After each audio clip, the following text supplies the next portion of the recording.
அண்ணா, கல்யாணம் நல்லபடியா முடிஞ்சிருச்சு. அதை நினைச்சாலே ரொம்ப சந்தோஷமா இருக்கு. உங்க 2 பேருக்கும் தான் நான் நன்றி சொல்லணும். என்னமா நன்றி அதுன்னு பெரிய பெரிய வார்த்தையெல்லாம் பேசிக்கிட்டு, ரெண்டுமே நம்ம பிள்ளைங்க சேர்ந்து வாழ்றது தானே நம்மளுக்கு முக்கியம். அதானே. என்னங்க நீ? ஐயோ அண்ணி, உங்களுக்கு தெரியாது, எவ்வளவோ பேரு என்கிட்ட 2 பொம்பளை பிள்ளைங்களை வச்சிருக்க, நீ எப்படி அதை ஒத்தாலா நின்னுட்டு கரை சேர்க்க போற அப்படி இப்படின்னு பேசாத பேச்சு கிடையாது. அப்பெல்லாம் நான் ரொம்ப கஷ்டப்பட்டிருக்கேன். ஆனா இப்ப 2 பேரையும் ஒரே மேடையில கல்யாணம் பண்ணி வச்சு அனுப்புனது எனக்கு ரொம்ப சந்தோஷமா இருக்கு. அந்த சந்தோஷத்துலதான் உங்க 2 பேருக்கும் நான் நன்றி சொல்றேன். உன் கஷ்டம் எனக்கு நல்லாவே புரியுதுமா. சரி, இந்த சந்தோஷமான நேரத்துல எதுக்கு கஷ்டத்தை பத்தி பேசிட்டு நல்லா ஜாலியா இருக்கலாம்.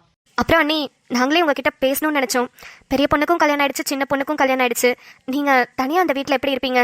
எங்க கூட இங்கேயே இருந்துருங்களேன் அண்ணி. இல்லைங்க, அது சரியா வராது. பசங்க 2 பேரும் சந்தோஷமா இருக்காங்கல்ல, அது போதும் எனக்கு. நானும் இங்க இருந்துட்டு எதுக்கு தேவையில்லாம? நம்மளுக்கு அங்க வீடு இருக்கு அண்ணி. அதான் சொன்னல, என் வீட்டுக்காரோட அண்ணன் ஆதியோட அப்பா, அவங்க வீடு இருக்கு. ஆதியும் நிலாவும் தனியா ஒரு வீட்டுல இருக்காங்க. நமக்குன்னு ஒரு வீடு இருக்கு. இத்தனை வீடு இருக்கும்போது நான் எதுக்கு இங்க எல்லாருக்கும் பாரமா? என்னம்மா பாரம் அதுதானே பெரிய பெரிய வார்த்தையெல்லாம் பேசிக்கிட்டு? எங்களை பார்த்தா உனக்கு அப்படியாமா தெரியுது? நாங்களே எங்களுக்கு பேச்சு துணைக்கு ஆள் யாராவது இருந்தா நல்லா இருக்கும்னு நினைச்சுக்கிட்டு இருக்கோம். அதனாலதான் உன்னையும் கூப்பிடுறோம். இங்கே இருமா. சரி, ரொம்ப நாளைக்கு வேணா இருக்க வேண்டாம், ஒரு 2-3 நாளாவது இருந்துட்டு போமா. அது வந்துண்ணே அண்ணி, உண்மையதான் சொல்றோம். நாங்களே பேசிட்டு தான் இருந்தோம். பையனுக்கு கல்யாணம் பண்ணி வச்சிட்டோம், இனிமே நம்ம ஜாலியா இருந்துக்கணும், அவ்வளவுதான், நம்மளோட கடமை முடிஞ்சிருச்சுன்னு. உங்களுக்கும் 2 பிள்ளைங்களோட கடமையை ஒரே நாள்ல முடிச்சிட்டீங்க. இதுக்கப்புறம் உங்களுக்கும் என்ன வேலை? இந்த லீவ் போட்டிருக்கீங்கல்ல, இந்த லீவ் எல்லாம் இங்கே இருந்துட்டு அப்புறமா போலாம். எல்லாரும் ரொம்ப உரிமையா பேசுறது எனக்கு ரொம்ப சந்தோஷமா இருக்கு.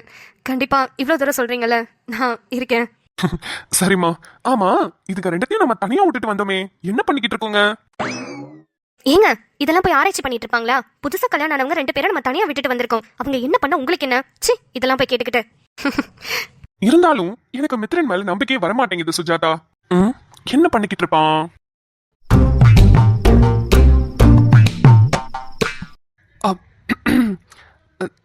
ஜனனி, சொல்லுங்க.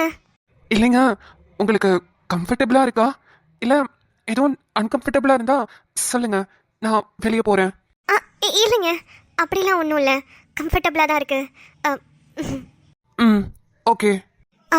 இதுதான் உங்களோட ரூமா? ஆமாங்க. ரூம் பிடிச்சிருக்கா இல்ல வேற எதுவும் இதுல மாத்தணுமா? இல்லை இல்லை, ரூம் நல்லா இருக்கு. ஆமாம், அந்த குழந்தை ஃபோட்டோ அதில் இருக்கிறது நீங்கள் தானா? ஆமாங்க, நான் தான். ஒன்று 5 வயசுல எடுத்தது, இன்னொன்று 7 வயசுல எடுத்தது. ஓ, குழந்தையில ரொம்ப கியூட்டாக இருக்கீங்க. என்னங்க, குழந்தையில மட்டும்தானா? புரியல. இல்ல, குழந்தையில கியூட்டா இருக்கீங்கன்னு சொன்னீங்களே, அதான் குழந்தையில மட்டும்தானான்னு கேட்டேன். என்னது என்னது இந்த நாணம் மெல்ல கொல்லுது என்னத்தான்? இல்ல, இப்போ வந்தான். ஆத்தாடி ஆத்தாடி என் நெஞ்சில் காத்தாடி. சரி, உங்களுக்கு பசிக்குதா? எதுவும் சாப்பிடுறீங்களா? இல்லைங்க, பசிக்கலாம் இல்ல. அப்புறம் ஏன் ஒரு மாதிரி நெருடலாவே உட்காந்துருக்கீங்க? ஃப்ரீயா பேசலாம்ல. புது இடம், புது ஆளு, அதனால ஒரு மாதிரி இருக்கு. மற்றபடி ஒன்றும் இல்லை. செட் ஆயிட்டேன்னா ஃப்ரீ ஆயிடுவேன். சரி, ஓகே. அப்புறம் உங்ககிட்ட ஒன்று கேட்கணும். கேளுங்க. இல்ல, கல்யாணத்துக்கு முன்னாடி தான் நம்ம 2 பேர்கிட்டையும் இவ்வளோ கேப் இருந்தது. இப்போதான் கல்யாணம் ஆயிடுச்சே. சோ கேப்பை ஃபில் பண்ணிடலான்றீங்க? பண்ணா நல்லா இருக்கும்னு நினைக்கிறேன். எப்போதுமே கேப் இருந்தா நான் தான் பக்கத்துக்கு வருவேன். இன்னைக்கு நீங்க வரலாமே. இல்ல, நான்லாம் வரமாட்டேன். அப்ப நானும் வரமாட்டேன். சரி, வரலனா விட்டுடுங்க. இந்த கேப் அப்படியே இருக்கட்டும். வரலனா அப்படியே விட்டுடுங்கன்றீங்க? இல்ல இல்ல, கல்யாணத்துக்கு அப்புறம் ஃபர்ஸ்ட் டைம் ஆசைப்பட்டு கேட்டிருக்கீங்க, அதை நிறைவேற்றாம விடுவேனா? தோ வரேன். இது போதுமாங்க? போதும் போதும். அப்புறம் இன்னொரு டவுட். இன்னொன்னா? எங்க உங்களுக்கு ஜனனின் பேர் வச்சதுக்கு பதிலா டவுட் நீன்னு வச்சிருக்கலாங்க. எவ்வளவு டவுட்? போங்க, நான் கேட்கவே மாட்டேன். நீங்க என்ன கிண்டல் பண்றீங்க. எங்க சும்மா சொன்னேங்க, கேளுங்க. என்ன டவுட்? அது ஒண்ணும் இல்லைங்க. நீங்க கதை எழுதுறீங்கன்னு சொன்னீங்கல்ல, அந்த கதை ஏதாவது ஒண்ணு சொல்லுங்களேன் எனக்கு. ஏங்க, என் படத்தை எதுவும் ப்ரொடியூஸ் பண்ண போறீங்களா என்ன? இல்லைங்க, சும்மா ஒரு கியூரியாசிட்டியில தான் கேட்கணும்னு தோணுச்சு. என்ன மாதிரி கதை எழுதுவீங்க? த்ரில்லிங்கா, ஹாரரா, லவ்வா, ரொமான்ஸா, அப்படி கேக்குறேன். அப்படி கேக்குறீங்களா? இது ஒரு வித்தியாசமான ஜேர்னல்னு வச்சுக்கோங்களேன். எந்த கேட்டகரியில வரும்னு எனக்கும் தெரியல. சரி சொல்லுங்க, என்னதான் பாப்போம். ஓகே, இன்ட்ரடக்ஷன் ஃபர்ஸ்ட் சொல்றேங்க. அதாவது என்னன்னா, ஒரு பையன் ஒரு பொண்ணு. இந்த பொண்ணு இந்த பையனை காதலிக்கிறாங்க. ஆனா அந்த பையன் வேற ஒரு பொண்ணை காதலிக்கிறாரு. இப்ப இதுல என்ன ஒரு ட்விஸ்ட்னா, இந்த பொண்ணு இந்த பையன் மேல வச்சிருக்க காதலும் உண்மை, அந்த பையன் வேற ஒரு பொண்ணு மேல வச்சிருக்கிற காதலும் உண்மை. இதுல எந்த காதல் ஜெயிக்கும்? இதுதான் படத்தோட அவுட்லைன். Okay, outline புரிஞ்சிடுச்சு. ஆனா கிளைமேக்ஸ் என்ன? யாரோட காதல் இங்க ஜெயிக்கும்? ஆப்வியஸ்லி பொண்ணோட காதல் தாங்க ஜெயிக்கும். ஆ, ஏன் இப்படி ஒரு கிளைமேக்ஸ்? இல்ல அந்த பொண்ணும் அந்த பையனை உண்மையா தான் காதலிச்சிருக்காங்க. ஆனா அந்த பையன் வேற ஒரு பொண்ணையும் உண்மையா தானே காதலிச்சிருக்காரு. அப்படியே இப்படி ஒரு கிளைமேக்ஸ் எடுத்துட்டு வந்தீங்க? இல்லைங்க, படத்துலயும் சரி ரியாலிட்டிலயும் சரி, ஒரு பையன் ஒரு பொண்ணு மேல வச்சிருக்கிற காதலை விட ஒரு பொண்ணு ஒரு பையன் மேல வச்சிருக்கிற காதல் ரொம்ப ரொம்ப தூய்மையானதுன்னு என்ன பொறுத்த வரைக்கும் நான் அப்படிதான் நினைக்கிறேன். உங்களை பொறுத்த வரைக்கும் நீங்க அப்படி நினைக்கிறீங்க. ஆனா இங்க ரியாலிட்டியில அப்படி நடக்கலையேங்க. அப்படி நடந்திருந்தா நான் நேரத்துக்கு உங்க முன்னாடி வந்து உட்கார்ந்துருக்க மாட்டேனே. என்னங்க ஜனனி? ஆ ஆ ஆ சொல்லுங்க. இல்லைங்க, என்னாச்சு? ஒரு மாதிரி ஷாக்காவே பாக்குறீங்க. கதை நல்லா இருக்கா நல்லா இல்லையா? என்னங்க, உங்ககிட்ட ஒண்ணு சொல்லணும்ன்றதை விட மறைச்சிட்டேன். அதுதான் உண்மை. மறைச்சிட்டீங்களா? என்னதுங்க? இல்ல, கல்யாணம் முடிச்சிட்டு இப்ப வந்து சொல்றாளேன்னு நினைச்சு தயவு செஞ்சு நான் தப்பா நினைச்சிடாதீங்க. நான் இதை உங்ககிட்ட முன்னாடியே சொல்லியிருக்கணும். ஆனா நான் சொல்லல. அது ஏன் தப்புதான். பரவாயில்லைங்க, இப்ப கூட ஒன்றும் பிரச்சனை இல்லை. உங்களுக்கா சொல்லணும் தோணுச்சுட்டா மட்டும் சொல்லுங்க. இல்லனா உங்களோட பர்சனல் நீங்களே வச்சுக்கோங்க. இல்லைங்க, இதை பத்தி நான் ஓப்பன் அப் பண்ணி ஆகணும். இல்லனா வேற யார் மூலியமாவது உங்களுக்கு அது தெரிய வந்ததுன்னா நீங்க தான் என்ன சந்தேகப்படுவீங்க. ஐயோ, அவ்வளோ கொடூரமானவெல்லாம் நான் இல்லைங்க. சந்தேகம்லாம் பட மாட்டேன். எல்லாருக்கும் பர்சனல்ஸ்னு ஒன்று இருக்கும்ல. நீங்க என்னோட ஒய்ஃபா இருக்கிறதுனால எல்லாமே என்கிட்ட ஷேர் பண்ணணும்னு இல்லை.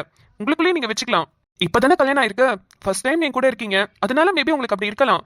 போக போக சரியாயிடும்ல. நம்ம நல்லா க்ளோஸ் ஆனதுக்கு அப்புறம் கூட நீங்க சொல்லுங்க, ஒன்றும் பிரச்சனை இல்லை. சரிங்க. இல்ல, இப்ப நீங்க சொல்ல வந்த விஷயத்தினால உங்களுக்கு எதுவும் ப்ராப்ளம் இல்லைல்ல? ப்ராப்ளமா இருந்துச்சுன்னா ஷேர் பண்ணுங்க. இல்ல அது முடிஞ்சு புதைச்ச விஷயம் அப்படின்னா விட்டுடுங்க. இல்லைங்க, அது முடிஞ்சு போன விஷயம்தான். இருந்தாலும் உங்களுக்கு அதை தெரியப்படுத்தணும்ல, அதனால தான் யோசிச்சேன். அப்படிலாம் ஒரு கட்டாயத்தின் பேர்ல நீங்க என்கிட்ட ஷேர் பண்ணணும்னு இல்லைங்க. இது இவனுக்கு தெரிஞ்சே ஆகணும், வேற யார் மூலியமாவது தெரிஞ்சா இவன் நம்மளை சந்தேகப்படுவான் அப்பெல்லாம் நினைச்சுட்டு ஷேர் பண்ணாதீங்க. ஃப்ரெண்ட்லியா ஷேர் பண்ணீங்கன்னா நானும் ஃப்ரெண்ட்லியா அதை ஏத்துக்குவேன். ஓகேவா? சரிங்க. அப்புறம் நீங்க ஏதோ பயந்த மாதிரியே இருக்கீங்க. உங்களுக்கான ஸ்பேஸை நீங்க எடுத்துக்கோங்க. நான் வேணா எங்கேயாவது வெளியே போகட்டா?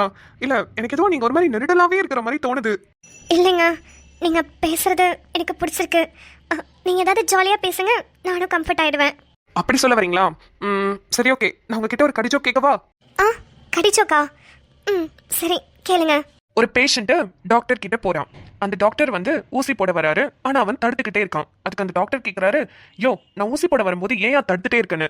அதுக்கு அந்த பேஷண்ட் என்ன சொல்லிருப்பான்? என்ன சொல்லிருப்பான்? பயமா இருக்கு, எனக்கு ஊசினா பயம், அதான் தடுக்கிறேன்னு சொல்லிருப்பான். ஏங்க, நான் கேட்டது கடிஜோக்குங்க. கொஞ்சமாவது அதுக்கேற்ற மாதிரி யோசிங்க. ஓ ஆமால, சாரிங்க, தெரியல, நீங்களே சொல்லிடுங்களேன். சரி, ஓகே, நானே சொல்லிட்டேன். டாக்டர் ஊசி போடும் போது ஏன் அவன் தடுத்தானா? ஏன்னா அவர் போடுறது தடுப்பூசியாம். ஓ, தடுப்பூசியா? அதனாலதான் தடுத்தாரா? ஆமாங்க. அப்பாடா, லைட்டாவது சிரிச்சிங்களே. நல்லா இருந்துச்சு. சரி, நான் ஒரு கடிஜோ கேட்கவா? ஓகே ஓகே, கேளுங்க. ஒரு பையன் மேக்ஸ் எக்ஸாம் அப்போ எக்ஸாம் எழுதாம டான்ஸ் ஆடிக்கிட்டே இருந்தானா, ஏன்? ஒருவேளை என்ன மாதிரி இருந்திருப்பானோ? மேக்ஸ்ல ரொம்ப வீக்கா? இல்லைங்க. என்னவா இருக்கும் தெரியலங்களே, நீங்களே சொல்லுங்க. அவங்க மேக்ஸ் வாத்தியார் ஸ்டெப்ஸுக்குலாம் தனித்தனி மார்க் இருக்குன்னு சொன்னாங்களாம், அதான் டான்ஸ் ஆடி காட்டினானா. ஐயோ, சத்தியமா சிரிப்பே வரலையே. ஆனா அவங்க மனசு கஷ்டப்பட்டுற கூடாது, சிரிச்சிருவோம். என்னங்க, இவ்ளோ பெரிய கடிஜோக் சொல்லிருக்கேன், உங்களுக்கு சிரிப்பே வரலையா? ஐயோ, சிரிப்பை கண்ட்ரோல் பண்ண முடியலங்க. அந்த அளவுக்கு சிரிப்பு வருது. ஓ, சிரிச்சிட்டீங்களா? ஓகே, நான் கூட நீங்க சிரிக்கலன்னே ரொம்ப மொக்கையா இருந்துச்சோன்னு நினைச்சிட்டேன். நல்லா இருக்குல்ல? ஆமாங்க, ரொம்ப நல்லா இருக்கு. நான் கடிஜோக்கு சொன்னேன். ஆனா நான் அதை சொல்லல. நீங்க சிரிச்சா நல்லா இருக்குன்னு சொன்னேன். எப்போதும் இதே மாதிரி சிரிச்சுக்கிட்டே இருங்க. சரிங்க. அப்புறம் உங்ககிட்ட பேசுறதுக்கு நல்ல ஜாலியா கம்ஃபர்டபுளா இருக்குங்க. தேங்க்யூங்க. உண்மையாவே எனக்கும் அப்படிதாங்க இருக்கு. கல்யாணம்னு சொன்னோடனே வரப்போற பொண்ணு எப்படி இருப்பாங்களோ, நம்ம கிட்ட நல்லா பேசுவாங்களா பேச மாட்டாங்களா ஒண்ணுமே தெரியாம இருந்தேன். ஆனா உங்ககிட்ட பேசும்போது நல்லா ஜாலியாவும் ஹாப்பியாவும் இருக்கு. அதுக்கு ரொம்ப ரொம்ப தேங்க்ஸுங்க. பரவாயில்லைங்க. சரி, ஒரே இடத்துல உட்கார போர் அடிக்குதுல, வாங்கல வீட்டெல்லாம் சுத்தி காட்டுறேன். போலாங்க.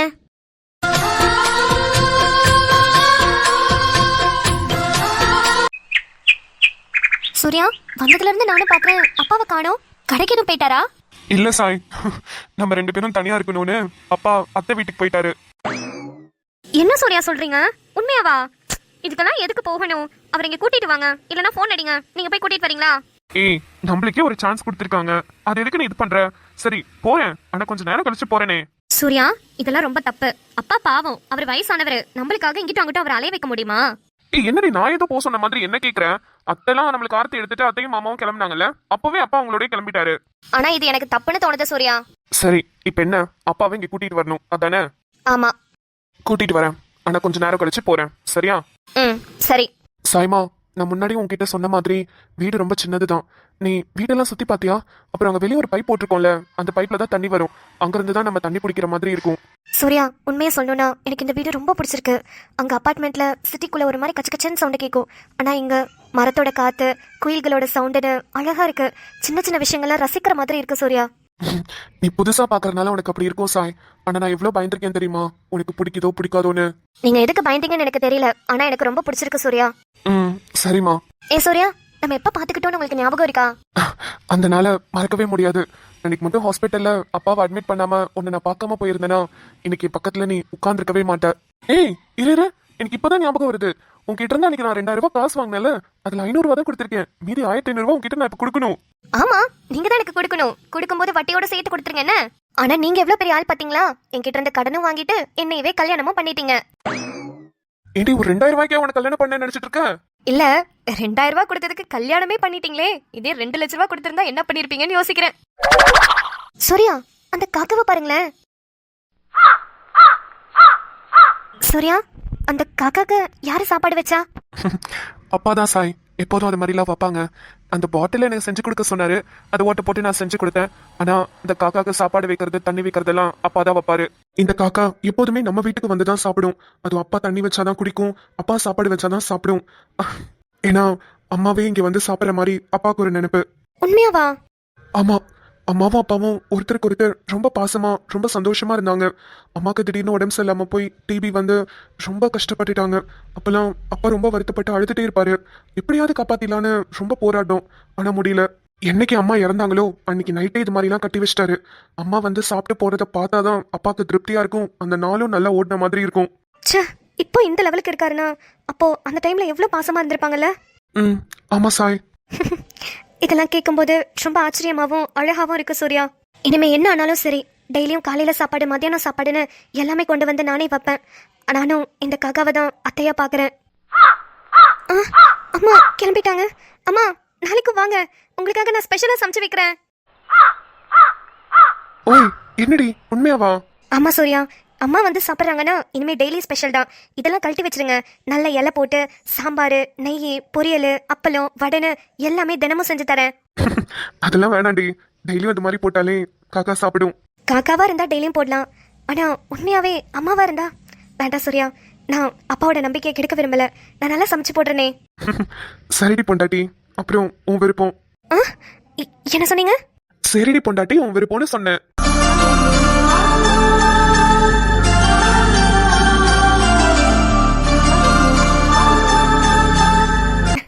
நல்லா இருக்கு. தெரியும். ஓய் பொண்டாட்டி, I love you. Love you to. கொஞ்சம் சத்தமா தான் சொல்றது. சொல்ல மாட்டேன். அங்க பாருங்க, இன்னும் அம்மா அங்க இருந்து நம்மளே தான் பாத்துட்டு இருக்காங்க, குறி குறின்னு.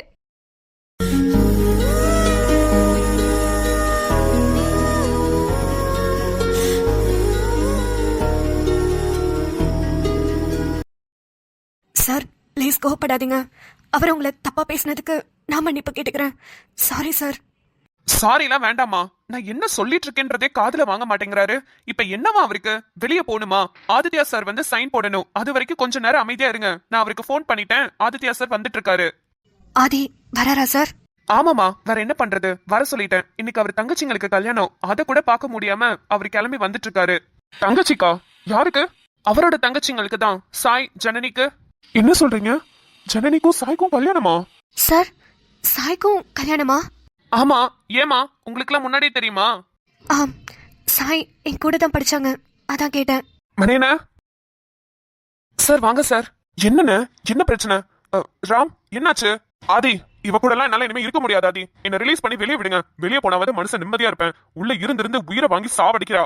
ராம் என்ன ஆச்சு? எதுக்கு இப்படி கத்துறீங்க? என்ன ஆச்சா? ஒரு மனுஷனை உயிரோட வச்சு எரிச்சிட்டு இருக்காது இவ.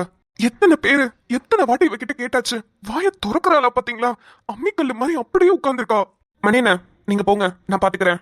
ஆ சரிங்க சார். ஆதி சாய்க்கு கல்யாணம் ஆயிடுச்சா? ம் ஆமா, சடனா பிளான் பண்ணதான் டக்குன்னு ஆயிடுச்சு. நாளைக்கு உங்களை பார்க்க வரேன்னு சொல்லிக்கிட்டு இருக்கா. ஓ ஓகே. சரி, உங்க 2 பேருக்கும் இப்ப என்னதான் பிரச்சனை? ஆதி நான் எவ்வளவோ உண்மையை கேட்டு ரொம்ப போராடி பார்த்துட்டேன். வாயவே திறக்க மாட்டேங்கிறா. இவளுக்காகவா 7 வருஷமா வெயிட் பண்ணிக்கிட்டு இருந்தோன்னு இப்ப நான் வருத்தப்படுறேன். ஆதி கேஸ் வேற 20ஆம் தேதி கோர்ட்டுக்கு வருதுன்னு சொல்லியிருக்கீங்க. இன்னைக்கு என்ன தேதி? 17. இன்னும் 3 நாள் தான் இருக்கு. அதுக்குள்ள இவ உண்மையை சொல்லலைன்னா மறுபடியும் இவளை ஜெயில அடைச்சிருவாங்களா? ஆதி உங்களை மாதிரி வேற யாராவது ஒருத்தர் இந்த கேஸை மறுபடியும் எடுத்தா தானே மறுபடியும் இந்த கேஸ் கோர்ட்டுக்கு வரும். ராம் ராம் பொறுமையா இருங்க. ஏன் இவ்வளவு கத்துறீங்க? என்ன ஆதி நான் பண்றது? எவ்வளவோ தடவை கேட்டு பார்த்துட்டேன், வாயவே திறக்க மாட்டேங்கிற. ஆதி கஷ்டமா இருக்கு. ராம் நீங்க ஒன்னும் கவலைப்படாதீங்க, நான் பாத்துக்கிறேன்னு சொல்லிட்டேன்ல, நான் பாத்துக்கிறேன். நீங்க மட்டும் எப்படி ஆதி பாத்துப்பீங்க? உங்களுக்கும் கஷ்டம் தானே. ஐயோ ராம், இதுக்கு மேல நான் உங்ககிட்ட உண்மையை சொன்னாதான் கரெக்டா இருக்கும்னு நினைக்கிறேன். சீதாவோட மாமாவை யாரு கொலை பண்ணாங்கன்னு நான் கண்டுபிடிச்சிட்டேன் ராம். ஆதி என்ன சொல்றீங்க? எஸ் மிஸ் சீதா மகாலட்சுமி, ப்ரூஃபோட கண்டுபிடிச்சிட்டேன். இதுக்கப்புறம் செப்டம்பர் 20ஆம் தேதி யாரு நினைச்சாலும், ஏன் நீங்க நினைச்சாலும் இந்த கேஸை விட்டு தப்பிக்கவே முடியாது. ஆதி ஆதி உண்மையதான் சொல்றீங்களா? நீங்க கண்டுபிடிச்சிட்டீங்களா? ஆமா ராம், நான் கண்டுபிடிச்சிட்டேன். நோ நோ, அதுக்கு வாய்ப்பே இல்ல. என்ன சீதா நோன்னு ரொம்ப அழுத்தமா சொல்றீங்க? எல்லா தடயங்களையும் அழைச்சிட்டு வந்துட்டா எனக்கு வேற லூப் ஹோல்ஸே இல்லைன்னு நினைக்கிறீங்களா? நான் சீனியர் இன்ஸ்பெக்டர் ஆஃப் போலீஸ். என்னோட மூளை போலீஸ் மூளை, தெரியும்ல?